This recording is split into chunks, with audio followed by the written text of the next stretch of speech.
Cabbage roles కి కావాల్సిన పదార్థాలు: క్యాబేజ్ 1, బ్రౌన్ రైస్ అరకప్పు, ఉల్లిపాయ 1, కొత్తిమీర కొద్దిగా, ఉప్పు తగినంత, మిరియాల పొడి 1 tablespoon, garlic powder 1 tablespoon, chicken 1 cup, tomato paste 1 cup, olive నూనె 2 టేబుల్ స్పూన్లు, గోధుమ పిండి అరకప్పు. క్యాబేజ్ రోల్స్ తయారు చేసుకునే విధానం: ఒక పాన్ లో ఆలివ్ నూనె వేసి ఉల్లిపాయ ముక్కలు, తరిగిన క్యాబేజీ వేసి వేయించాలి.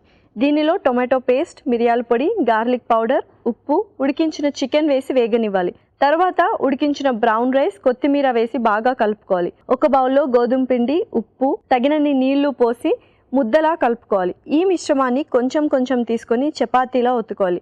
ఈ చపాతీని 2 వైపులా కాల్చుకోవాలి. ఈ చపాతీ మధ్యలో క్యాబేజ్ మిశ్రమం ఉంచి రోల్స్ లా చుట్టుకోవాలి. ఆపై ముక్కలుగా కట్ చేసి సర్వ్ చేసుకుంటే యమ్మీ యమ్మీ క్యాబేజ్ రోల్స్ రెడీ.